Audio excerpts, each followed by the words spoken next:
Très chers amis, bonjour. Alors, parachat de cette semaine, c'est parachat Vaïra. La Torah nous raconte, commence par la discussion entre Akadosh Baruch Hu et Moshe Rabbeinu, et ensuite la Torah nous rapporte la rencontre qu'il y aura entre Moshe Rabbeinu et Am Israël, et aussi la rencontre entre Moshe Rabbeinu avec Pharaon. Et tout le monde connaît la suite, que Moshe Rabbeinu va essayer justement de convaincre Pharaon de faire sortir le peuple d'Israël d'Égypte. Et bien sûr le Pharaon ne voudra pas, et son cœur va s'endurcir, et va commencer les 10 plaies. Mais en l'occurrence, la paracha, ce que je voudrais m'attarder aujourd'hui, c'est justement sur la discussion de Moshe Rabbeinu avec Akadosh Baruch Hu. Pourquoi? Parce que quand on regarde un petit peu dans le sens propre du texte, alors on peut un peu se tromper, c'est-à-dire qu'on peut avoir une déduction qui est un petit peu fausse, et qui n'est pas justement à la shkafa de la Torah. Pourquoi? Parce que ce qui est marqué ici, si vous allez voir la discussion, comment se déroule un peu cette discussion. Voilà qu'Akadosh Baruch Hu vient essayer de dire à Moshe Rabbeinu, voilà, le moment est arrivé, on va sortir le peuple d'Israël d'Égypte, et donc je t'ai choisi justement pour cette mission. Moshe Rabbeinu va essayer de se désister en disant comme quoi que c'est peut-être le moment n'est pas arrivé encore. Ensuite, Am Israël, en plus, il est en 49 degrés d'impureté, il fait de l'idolâtrie, etc. Et en plus de ça, moi aussi, personnellement, il y a marqué dans le verset Kvat Pe ve Kvat Lachon, c'est-à-dire que Moshe Rabbeinu aussi avait des difficultés pour parler. Bien entendu, Akadosh Baruch Hu n'accepte pas ces arguments et il dit non, moi j'ai décidé, d'abord le moment est arrivé. Mais on voit que le début de la paracha, qu'est-ce que le verset nous dit? Veidaber Elokim el Moshe il est mort. Elav ani Hashem ve'era el Avraham el Yitzhak, c'est-à-dire que Baruch Hu lui dit, je me suis dévoilé à Avraham, Yitzhak et Yaakov. Et en plus de ça, lo nodati lo notilem vegam akimotit briti itam la tête lem eteretz Knaan. Ça veut dire que quoi? Ça veut dire que j'ai eu une alliance, j'ai fait une alliance avec Avraham, Yitzhak et Yaakov, et je me suis promis justement de leur donner, de leur réserver Eretz Israël en étant un héritage essentiel pour le peuple juif. Alors quand on continue la paracha, et c'est exactement ça que je lui dis, donc tu vas t'adresser à Israël, tu vas leur dire que je viens pour les délivrer d'Égypte, je viens délivrer de leur souffrance avec Pharaon, de la tutelle de Pharaon, et justement pour et les faire sortir d'Égypte pour recevoir la Torah et rentrer en Eretz Israël, etc. Et comme par hasard, à la fin, quand il vient justement pour argumenter cette idée-là, il y a marqué le verset comme ça. Ve'eveti etrem el haaretz, je vais vous apporter dans le pays d'Israël. Asher naseti et dit la tête totale à Avraham, Yitzhak et Yaakov, parce que je me suis promis de donner ça à Avraham, Yitzhak et Yaakov, à la descendance d'Avraham, Yitzhak et Yaakov. Ve'natati ota lachem moracha, et donc elle sera pour vous en tant qu'héritage.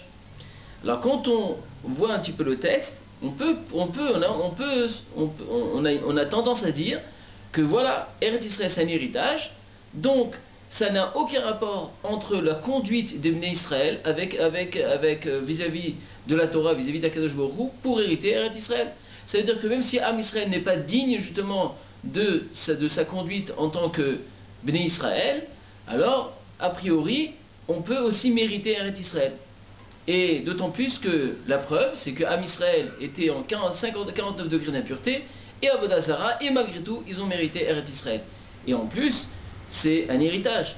Et quand on parle d'un héritage, c'est certain que tout le monde hérite. Chaque enfant, on ne peut pas dire que le comportement des enfants vont faire en sorte qu'ils ne sont pas considérés comme des héritiers, justement, de leur père. Et si on veut un peu plus approfondir la question, nous savons tous que Am Israël a été couronné de 3 couronnes. Il y a ce qu'on appelle le Keter Malchut, Keter Kehuna et Keter Torah.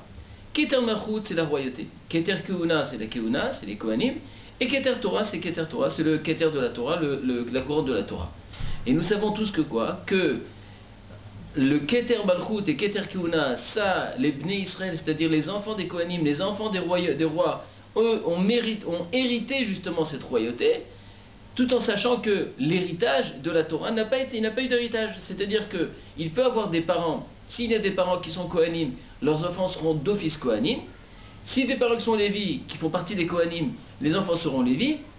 Mais par contre, s'il y a des parents qui sont des Bnei Torah, il n'y a aucune garantie que les enfants seront des Bnei Torah, il n'y a pas d'héritage dessus. La Torah, elle est Munachat Bekeren Zavit, la Torah, elle est placée dans un coin d'une chambre.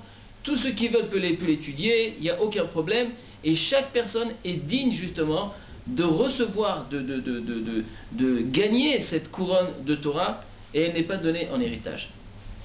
Mais maintenant, il faut savoir que quand on regarde la suite de la paracha, à travers cette idée-là, donc on peut comprendre que Eretz Israël, elle peut être justement, étant donné que c'est en part d'héritage, donc elle va être donnée aux enfants d'Israël, même si leur comportement n'est pas digne de la Torah. Alors cette idée-là, Rabotai, elle est fausse. Et je vais vous expliquer pourquoi. Parce que d'abord, premièrement, il faut savoir que les Béné Israël qui étaient en galoute, ils n'étaient pas en galoute parce qu'ils ont fauté. Ils étaient en galoute pourquoi? Parce que toute la galoute, comme ça disent les commentaires, que toute la galoute des Béné Israël en Égypte, c'était une préparation justement. Se soumettre à Pharaon, c'était pour se préparer, pour se mettre à la Torah, se soumettre à la loi divine, à la parole divine. C'est toutes ces souffrances, toute cette mission nefesh qu'il y a eu, c'était justement une préparation justement pour recevoir la Torah et rentrer en Eretz Israël. Et d'autant plus qu'à travers cette galoute, Akadosh Baruch Hu a fait un grand dévoilement. Là-bas, il y a eu les 10 plaies. Akadosh Baruch Hu a dévoilé justement qu'il maîtrise le monde entier et que c'est lui le maître du monde. Donc tout ça pour entériner dans le cœur d'Am Israël toute cette émouna vis-à-vis vers Akadosh Baruch Hu pour être digne justement du matin de Torah. Et d'autant plus, il ne faut pas oublier que même si on va avec cette idée-là, qu'Am Israël justement, tels qu'ils étaient, ils étaient aptes à recevoir. Nos sages, il est marqué dans tous les commentaires que le mérite que l'Am Israël ils avaient à l'époque, que malgré tout qu'ils étaient justement sous la tutelle de Pharaon, ils étaient sous l'empire d'Égypte, et dans les 49 degrés d'impureté, malgré tout, il y a marqué que Am Israël, ils n'ont pas changé ni leur langage, ni leurs habits, et ni leur nom. Ça veut dire que ces trois caractères, de rester un Id avec sa ressemblance d'un juif, et non seulement ça, d'avoir aussi le nom, porter le nom de juif, ne pas avoir honte de porter. Et donc il y a justement ce respect d'être digne justement d'être juif et d'avoir du kavod à ce niveau-là. Alors c'est ça justement qui leur a donné la possibilité et le mérite de sortir d'Égypte. Et si vous vous rappelez aussi, vous savez bien que la génération justement qui est sortie d'Égypte, c'est pas elle qui s'est rentrée en Eretz Israël. Et tout ça pourquoi? Parce qu'en vérité, c'est vrai qu'ils étaient dignes de rentrer en Eretz Israël, mais étant donné qu'ils ont fauté ensuite, dans le Vaudor, alors à ce moment-là, tout le Dor Hamidbar n'ont pas eu la chance et le mérite de rentrer en Eretz Israël. Ça veut dire, Rabotai, qu'en vérité, cet héritage, c'est un vrai héritage, mais c'est un héritage qui est conditionné au comportement de Bnei Israël. Et si on regarde un petit peu, il y a une référence qui vient justifier ce qu'on vient de dire, parce que le Baal HaTurim, il vient dans ce verset, et il dit ici, il n'est pas marqué Yerusha, mais Morasha. Et il y a deux fois dans toute la Torah que le mot Morasha est cité. Il est cité dans ce verset ici, comme il est marqué ici. Ve'veti metrem el haaretz, asher nasati et yadi, la tête otale Abraham Yitzchak et Yaakov, ve'natati otale lachem, Morasha ani Hashem. Et aussi, il est cité aussi dans un autre verset dans la Torah, où il y a marqué Torah tziveh lanu Moshe, Morasha ki ilet Yaakov. Nous dit le Baal HaTurim. Étant donné qu'il est cité dans deux endroits, ici et dans l'autre endroit où il y a marqué Morasha Kilat Yaakov, chez Besrout, alors le HaTurim dit qu'il y a un Ekesh entre ces deux versets pour nous dire chez Besrout à Torah Yirshu Haaretz, qui dirtiv Veiten Laem Artzot Goim Ka'avur Ishmeru Chukot Chuka Vetorota Vintsoru. Ça veut dire en vérité, Rabotai, qu'il y a ici un conditionnement. Que Am Israël, en recevant cette Torah, et c'est pour ça que la Torah a été donnée avant de rentrer en Eretz Israël, ça veut dire qu'à travers justement la pratique de la Torah et l'étude de la Torah, alors on aura le mérite de rentrer en Eretz Israël. Donc si aujourd'hui, Baruch Hashem, nous avons eu le mérite il y a 60 ans de rentrer en Eretz Israël, et Baruch Hashem, Akadosh Baruch Hu nous a eu miséricorde, nous a fait rentrer en Eretz Israël, et Baruch Hashem, il y a beaucoup de Torah aujourd'hui en Eretz Israël, il y a beaucoup de yeshivot, mais si aujourd'hui, on essaye de demander à nos voisins de reconnaître justement, qu'on est les héritiers fidèles de Abraham, Yitzchak, Yaakov, et qu'en réalité, Eretz Israël nous a été donné en tant qu'héritage, alors, la question qu'on doit se poser, est-ce que, Béhémet, si nous demandons à nos voisins de nous reconnaître en tant qu'héritier initial, justement, de Abraham, Yitzchak, Yaakov, et nous avons Eretz Israël et notre héritage, alors la question va être, justement, est-ce que nous-mêmes, nous sommes fidèles justement à cette Torah? Est-ce que nous sommes fidèles vraiment, véritablement justement à Eretz Israël? Parce que si nous acceptons justement, nous acceptons cet héritage, nous acceptons que Eretz Israël, tout dépend de la pratique et de l'étude de la Torah en Eretz Israël.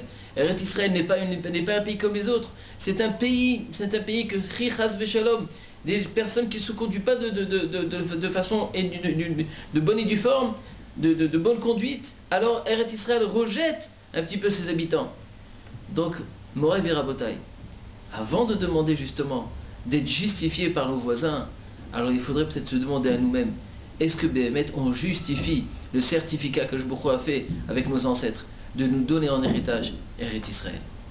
Hachem Ya'azor Bezrat Hashem, que Jbouchou nous donne la force justement de montrer l'exemple et d'être digne et de sortir de cette galoute à travers d'être le nom, de porter le nom, d'être fidèle à son nom, fidèle à son apparence, avec une belle kippa, une botitit, et aussi d'être fidèle justement à notre comportement.